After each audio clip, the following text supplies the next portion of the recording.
तो हम नरेंद्र मोदी से कहना चाह रहे हैं कि आपको वक्फ का कानून वापस लेना पड़ेगा। ये ऐसा कानून है जो मुसलमानों की मजहबी शनाख्त पर, हमारे ईमान पर हमला करता है।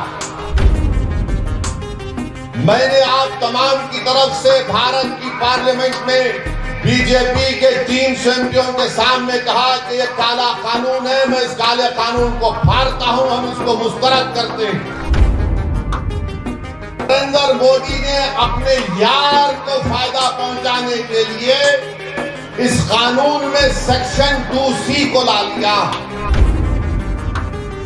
तो 70% जायदादों का मालिक आप लैंड ग्रैबरों को, काबिजीन को बना रहे हैं। तो वक्त के मुफाद में क्या हो रहा है बताइए आप। कि हम अपने वजीर आजम से कहना चाह रहे हैं कि आप तारीख में अपना कैसे नाम लिखाना चाहते हैं, एक सियासतदान के तौर पर या स्टेट्समैन के तौर पर।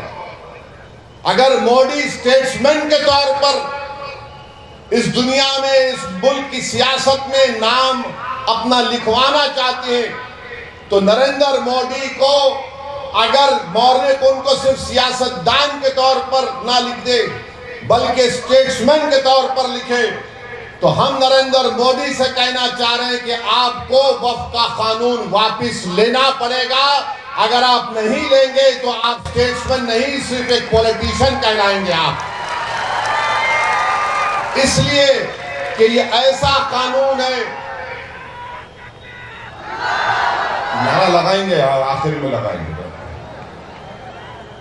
पाकिस्तान को भी पहुंचना हमारी आवाज, और दिल्ली नरेंद्र मोदी को भी कान तक पहुंचना लगाएंगे इंशाअल्लाह।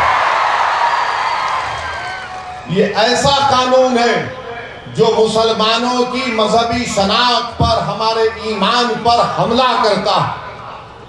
जो ऐसा कानून बनाया गया जो हमसे अपनी मसाजिद को, दरगाहों को, खानकाहों को, कब्रस्तानों को, ईदगाह की जमीन को छीनने के लिए इस तरह का कानून बनाया गया। हम इस तरह के कानून को मुस्तरद कर चुके हैं।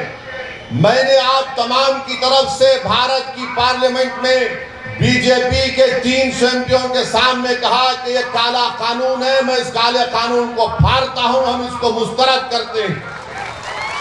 और काला कानून इसलिए है कि नरेंद्र मोदी ने कानून इसलिए बनाया ताकि मुंबई में जो भारत का सबसे दौलतमंद आदमी है, जिसने एक यतीम खाने पर, जो वक्फ है आगा खानी यतीम खाने पर, इस दुनिया के दौलतमंद आदमी ने अपना महल वहां पर तामीर कराया। उनका मुकदमा सुप्रीम कोर्ट में चल रहा है। तो नरेंद्र मोदी ने अपने यार को फायदा पहुंचाने के लिए इस कानून में सेक्शन 2C को ला लिया और कहा कि कानून बनने से पहले जो ट्रस्ट होगा और इस कानून के बाद जो ट्रस्ट होगा वो वक्फ नहीं होगा, क्योंकि उस दौलतमंद आदमी ने आगा खानी वक्फ ट्रस्ट से जमीन को 22 करोड़ में खरीदा। तो यह कानून मोदी अगर किसी को फायदा पहुंचा रहे हैं तो अपने दोस्तों को फायदा पहुंचा रहे हैं। मैं महाराष्ट्र के मुख्यमंत्री जो ज्यादा ही मोहब्बत करते हैं असदुद्दीन ओवैसी से, मैं उनसे पूछना चाह रहा हूं, क्या तुम उस दौलतमंद आदमी की बिल्डिंग को हासिल करोगे जो हमारी सफों में मीर जाफर, मीर सादिक और अबू जहल और अबू लहब के जानशीन हैं? मैं तुमसे पूछ रहा हूं, क्या तुम जाकर उस बिल्डिंग को हासिल करोगे जो यतीम खाने पर बनाई गई है?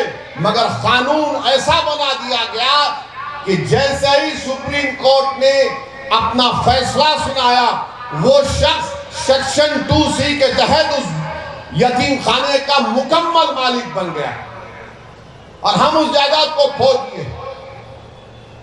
ये कानून बनाया गया। ये बार बार बीजेपी के लोग बोलते हैं नहीं नहीं कब्जे हो गए।